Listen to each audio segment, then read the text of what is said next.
On a une situation en matière de chômage qui est inacceptable, qui dure depuis maintenant 25 ans. Si on était tous logés à la même enseigne en Europe, si tous les grands pays développés étaient dans la même situation, on pourrait considérer que c'est de la faute de l'Europe, de son organisation, du système économique. Mais ce n'est pas le cas. Il y a autour de nous des pays qui ont réussi à atteindre le plein emploi.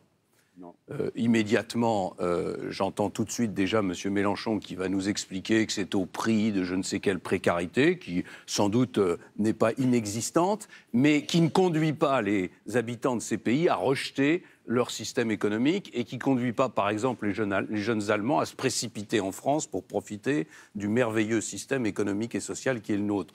Donc il faut déjà regarder pourquoi est-ce que nous n'avons pas réussi à réduire le chômage. D'abord, il faut... Plus il y a d'heures travaillées dans un pays, plus il y a de production de richesse, plus il y a de pouvoir d'achat, et plus les Français peuvent progresser dans leur vie, conduire les projets que j'évoquais au début de mon propos. Ce que je veux, moi, c'est donner la liberté dans les entreprises, dans les branches pour les petites entreprises, mais dans les entreprises pour l'essentiel, donner la liberté de négocier le temps de travail.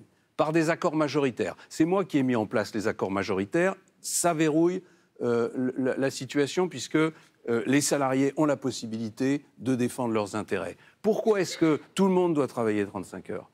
Il y a plein d'entreprises que j'ai visitées pendant les 3 ans où j'ai fait ce tour de France pour préparer mon projet, où il y a des salariés qui voudraient travailler plus. D'ailleurs, ils s'étaient précipités sur les heures supplémentaires défiscalisées quand on les avait mis en place. Donc donnons-leur la liberté. En plus, ce sera un sujet de négociation sociale et ce sera une manière d'augmenter le volume d'heures travaillées parce que la France est aujourd'hui le pays où le volume d'heures travaillées par rapport aux grandes économies mondiales est le plus bas.